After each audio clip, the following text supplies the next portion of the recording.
Hello, Super Nerd friends. Welcome to Friday. This is Becky, and it's the last day of VBS. I'm doing this in the 15 minutes I have left at home before we leave to head back up to Bellevue. So I've been there since we left at 7:30 and now it's 5:45. So long day. I did some more driving today, so I've now driven 3 times. I drove at 2 schools and actually drove in a neighborhood, and on some roads. So I'm really bad. I'm bad at multitasking. So things like braking and looking for cars and turning and on a hill. We were doing it in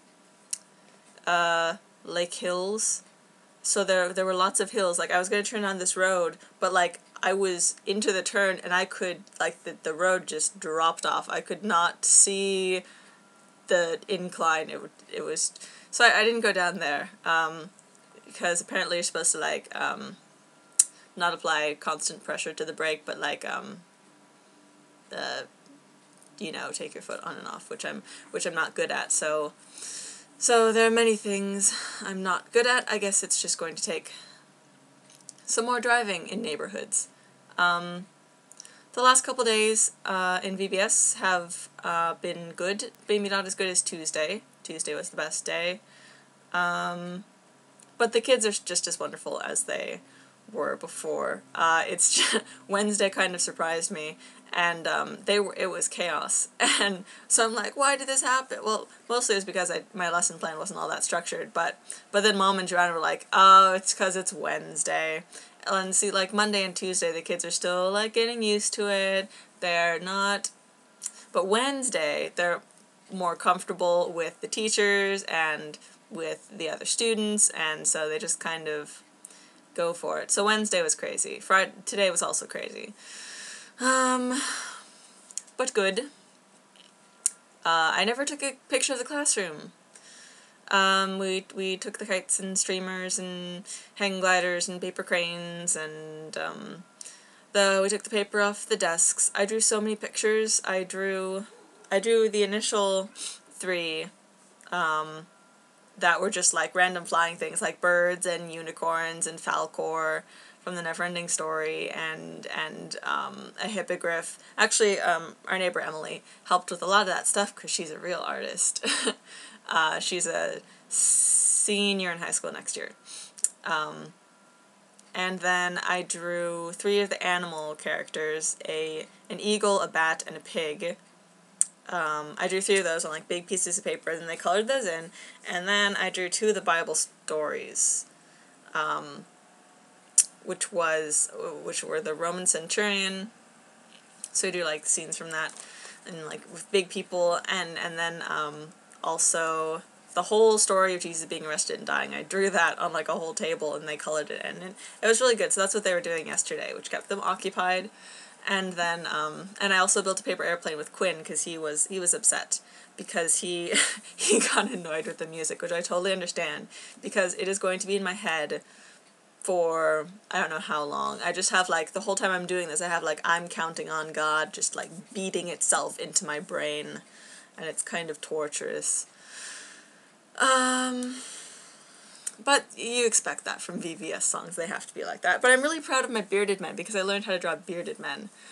Maybe I can, like, send you a picture of the stuff that the kids colored. But look at my bearded men. See? I learned how to draw bearded men without first drawing circles for their heads. You just, like, draw it. Yeah, so I'm really proud of them. I think they're adorable. So, yeah. Other than that, it's been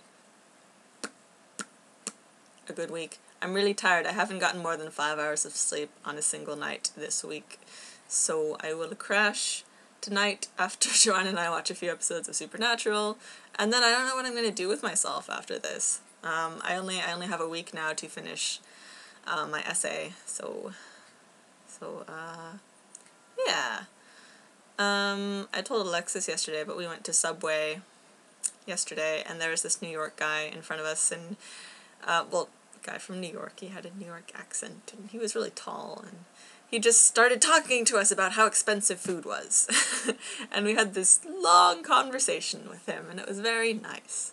And he commented on how people in Washington aren't accustomed to having conversations with strangers, and it made me want to move to New York. But I told Alexis all that. Haley, I'm very sorry that you were sick. I guess that's kind of the downside of just doing video chats. It's that things can happen in between videos, and then we're like not there for each other. So I'm glad you're feeling better though, but that's not fun. And Alexis, I'm sorry about your job and stress. But I'm sure you'll find another job, and maybe, well, that won't give you as much stress, and maybe it'll be better hours or better pay, or, you know. And then maybe I'll get a job sometime, and then, yeah, I don't have all that much else to say. Alexis, you were talking a bit about homeless people and people on streets, and yeah, I pretty much just walk by them, and I mean, you feel kind of bad about it, but if you give them money, it's, in most cases, it's not really what they need, because they won't use it in the proper way. But our church does a lot of stuff with, actually helping people. That's what we're doing tonight. That's why we're going back up, is because the extended care kids who stay at the church pretty much all day made sandwiches today with Joanna for the Sophia Way, which is kind of a housing and thing for women, kind of a protection thing for people. Yes, for women. So yeah, we're giving them sack lunches for the weekend. And then we also do like congregations for the homeless, where a bunch of homeless people sleep in our church for a month. Yeah. And we do like an emergency feeding program. The camp kids did that too. Joanna was teaching camp at VBS, which was the 5th through 7th graders. Yes.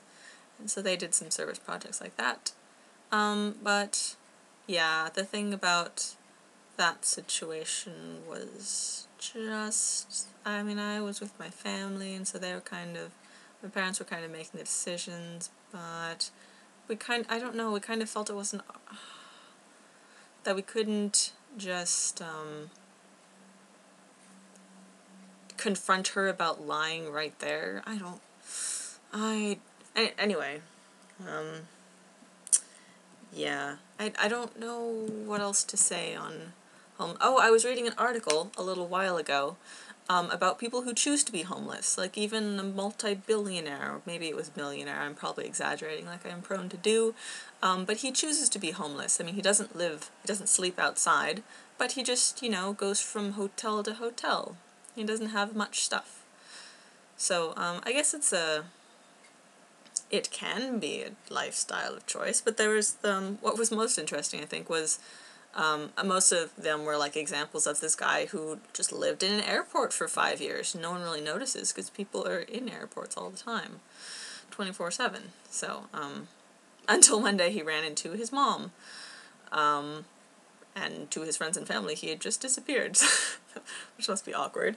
But no, there was one, a college student who chooses to be homeless. So he has the few possessions that he has, he just like stashes in lockers or places around campus, and he sleeps outside, and he has a backpack which has a towel and I don't know what else. A small like notebook, laptop thing. I just can't imagine doing, I guess I can imagine it, but being in college and sleeping outside and living out of a backpack, it just puts a totally different perspective on the college experience, and I'm kind of amazed that he can do that. I wonder what where he is. I forget, like, where he is, that he would be able to sleep outside most of the time. Yes. I guess it reduces living expenses a lot, but most people don't choose to be homeless, so there's that. Oh, and now this video is long, so I guess I will stop here, and hope you guys have good Fridays and good weekends, and I will see you guys later. Bye!